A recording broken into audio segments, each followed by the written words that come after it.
Duty যাবেন না? হ্যাঁ ডিউটি দিলাম অবশ্যই। তাড়াতাড়ি করেন, গাড়ি দেওয়ার সময় হয়ে গেছে। কয়টা আছে টাইম হয়েছে? হ্যাঁ, আর 10 মিনিটের ভিতরে গাড়ি আসবে।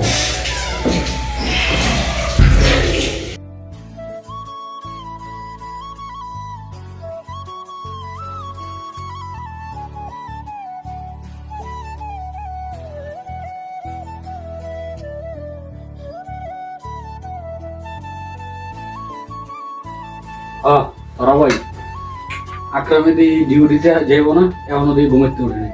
আরে বুড়াটা হতে করেন না ভাই, ও সারা রাত মোবাইল টিপে সকালবেলা ঘুমায়, এই আর কি, সকালবেলা ঘুমিয়ে থাকে। ডাক দেন, জিজ্ঞেস করেন যাইব কি। আকরাম দাঁড়ান। আকরাম আকরাম, টাইম আছে তো, গাড়ি এসে পড়ছে। টাইম নেই তো আকরাম, টাইম নাই ভাই, চালু করে ওঠো।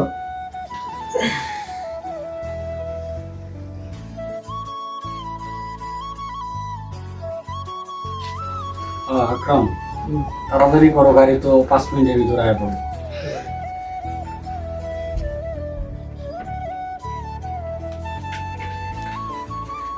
দেখেন না ভাই, বিদেশের বাড়ি, আক্রমণ কোনো ও খবরই নেই, চলাফেরার কোনো বাউটাও নেই। ঘুমের তো ওটা যখন গাড়ি আসবে তখন, গাড়ি আসার আগে ওঠে না। বিদেশের বাড়ি এটা মনে করে যে দেশের বাড়ির মধ্যে ঘুমাইতেছে, এই অবস্থা আর কি। কি আর করবেন ভাই, বাদ দেন, ছোট মানুষ তো, আস্তে আস্তে ঠিক হয়ে যাবে।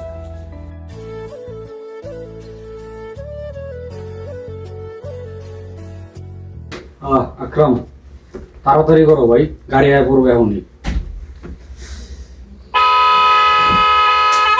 তোরা ভাই গাড়ি আয়া পড়ছে। আকরাম গাড়ি ঘরে নিতে আসো। ভাই জলদি করো ভাই, লেট করো না, গাড়ি কিন্তু 5 মিনিটের বেশি অপেক্ষা করবো না।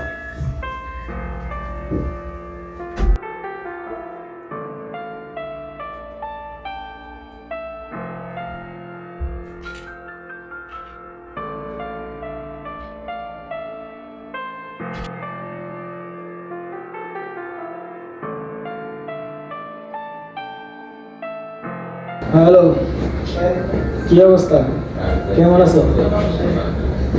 এই তো আছি আলহামদুলিল্লাহ ভালো। কি করো? এই তো আছি আলহামদুলিল্লাহ, বসে রয়েছি, বসে তোমার লোক কথা বলতেছি।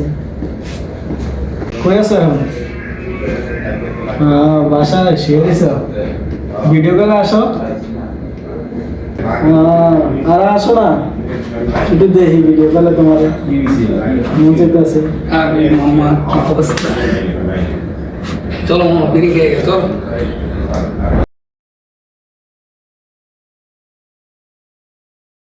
হ্যালো, হ্যাঁ এই তো, না কেউ না, এমনি ওই আমার এক বন্ধু আছে। কই নম্বরটা চলে মামা? ওই বন্ধু আছে একটু, কই নম্বরটা চলে বেটা? অলরেডি একটু কথা কই। হ্যাঁ আমি তো আর পরে ফোন দিব। হ্যাঁ ওই ডিস্টার্ব করতেছে, 5 মিনিট পরে ফোন দিতেছে। হ্যাঁ আচ্ছা ওকে, আল্লাহ হাফেজ। কি শুরু করছো? কথা বলতেছি বেটা, ঘটাইছি বেটা, তুমি বেটা ফাউল কোনা না। আরে বেটা মজা করে কইছো। আমি তো কইলাম না, চুপ কর। আমি বেটা মজা করে কইছি। ফাউল বলা কেন? যাব আমি বেটা মজা করে কইছি। যদি ঘন্টা কি হইতে হবে? কি তো একটা যা বেটা ফাউল, সর। মজা করে কইছি। কি শুনো? তুই বেটা যা, আমি যা। মজা করে কইছি। ইয়া ওই তুমি বা একটা কিছু কথা সিরিয়াসলি নেন। তুই বেটা মনটাই খারাপ করে দিছিস। তুই বেটা একটা ফুরির লিগা তুই আমার মানে বন্ধুকে মানে ইয়া বন্ধুত্ব নষ্ট করে লাগা একটা মাইয়া মানুষ লিগা এত বড় আল্লাহ তোরে কইলাম আমি চুপ কর। আল্লাহ আল্লাহ। দেখ তোরে কইছে এইসব বিষয় নিয়ে আমার লাগে একদম।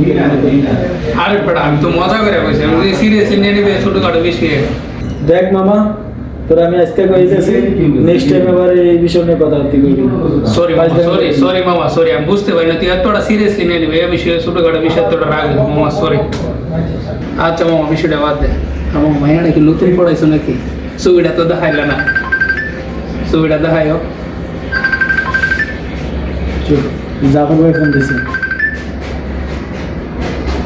হ্যাঁ আসসালামু আলাইকুম ভাই। হ্যাঁ ভাই আছি আলহামদুলিল্লাহ। এই তো ভাই আছি।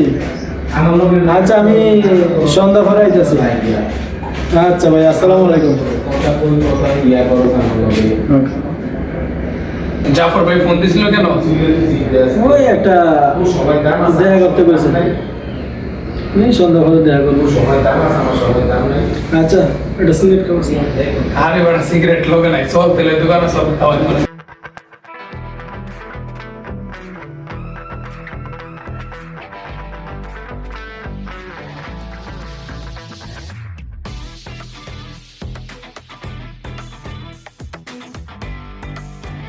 স্যার ভাই, আজকে তো ডিউটি করতে করতে শরীর পুরাঘাত হয়ে গেছে, কোম্পানিতে কাজের চাপ বেশি। কারণ কি আজকে কাজের চাপ অনেক বেশি গেছে নাকি? হ্যাঁ তো স্যার ভাই, নতুন মুদির আছে, কামের চাপটা একটু বেশি, কামের খুব প্যারা দিতেছে। নতুন নতুন মুদির আইলে এরকম মনে কর কয়েকদিন একটু প্যারা দিবই। আমি দেখলাম যে রহমানে আজকে মিস্টেক করে আইডি কার্ড লয়ে যায় নাই, রহমান গেটে আটকে আছে। পরে অনেকক্ষণ রহমানের প্যারা দিয়ে তারপরে জাফর ভাই রিকোয়েস্ট করছে, এরপর ঢুকতে গেছে। আকরাম, আজকে আইডি কার্ড না নেওয়ার কারণে মুদির আমার লগে অনেক খারাপ ব্যবহার করছে। জাফর ভাই রিকোয়েস্ট না করলে তো আজকে আমার ডুববার লাগিয়ে দিল না। জাফর ভাইয়ের কারণে আমার ডুববার লাগিয়ে দিছে আজকে। জাফর ভাই, আপনার তো দেখলাম উপরে কাজ করতেছেন, আপনি নিচে আসেন কিছু সময়। আমি একটু অফিসে কাজের জন্য গেলাম, তো তখন দেখলাম রহমানটা আটকে রাখছে। তখন রহমান তো বেশি একটা আরবি জানে না, তখন আমি বলছি মন্দির মালিশ আদা নফর মাই আরব তানির মারার মাফি গলতাম। পরে মন্দির কাছে খালাস অয়লিয়ম মোসাইদা এতিলিয়ম মাফি মোসাইদা পুরুষ কাত্তা। রহমান, তোর কপালটা ভালো, আজকে তুই জাফর ভাই লেগে বাঁচা গেছিস। আকরাম, রহমান রে মাঝে মাঝে আমি কই, রহমান আমার কথা গুরুত্বই দেয় না, ঠিক আছে? এই যে আজকে মিস্টেক করে আইডি কার্ড লয়ে যায় নাই, জাফর ভাই না থাকলে কি হইতো? মোদির তো অর্নিং দিয়ে গেছে, পরের বার যদি এই ধরনের ভুল করে টেকা দোকাইটা দিব, ঠিক আছে? এই কারণে তখন সবাই কই তোরা একটু সতর্ক হ। আমি কি আমার লেগে কই, তোকে ভালো লেগে কই। আকরাম, দেখ তো কি হয়েছে।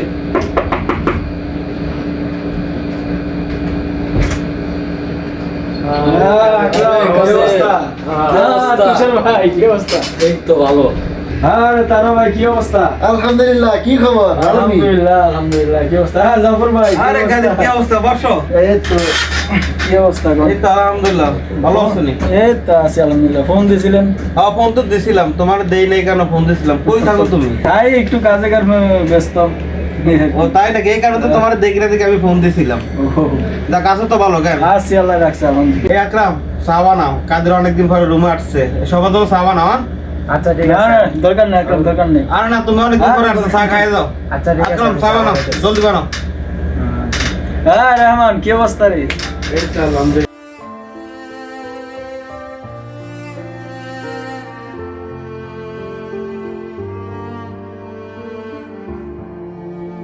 কাদের আসছে তো অনেক বছর হয়েছে, বিয়ে শাদী করো না? আরে ভাই কি কোন, বিয়ে শাদী করলে হয়, ক্যাশ লাগে না? ক্যাশ তো আসছে তো অনেক বছর হয়েছে, এখনো ক্যাশ হয় না তোমার? না ভাই, বহুত বাড়িতে সমস্যা আছে না, টাকা পয়সা লাগে। খালি ভাই, চলো। ধন্যবাদ ভাই। জাফর ভাই, এই আকরাম, রহমানটা চা দাও, টুষারে চা দাও, তারা মেয়ে চা দাও, সবারই চা দাও। হ্যাঁ? আরো ভাই, ধন্যবাদ আকরাম। ভাই অনেক ধন্যবাদ। যাক, শুক্রিয়া, কাদের রসিলা একটু চাটা খাইতে পারতেছি। আলহামদুলিল্লাহ। কাদের, জাফর ভাই কিন্তু কথাটা খারাপ কয় নাই নিয়ে, তোমার বিয়ের শাদী তো করা দরকার। 4-5 বছর ধরে বিদেশ করতেছে, আর কত? হ্যাঁ তারা ভাই, আপনারা কিছু কর না, জাফর ভাই তো ঠিকই কইছে, কাদের তো 4-5 বছর হয়ে গেল, আবার দেশে যায় বিয়ের শাদী করুক। হ্যাঁ, আপনি কথা তো ঠিকই বলছেন। খাদির ভাই তো বিয়া শাদী করার সময় যেতেছে, আর কত? আরে কাদির ভাই, বিয়া শাদী করেন, আমরা বিয়া শাদী খাই, বিদেশের বাড়ি বিয়া শাদী করেন না। করবো রে ভাই, করবো।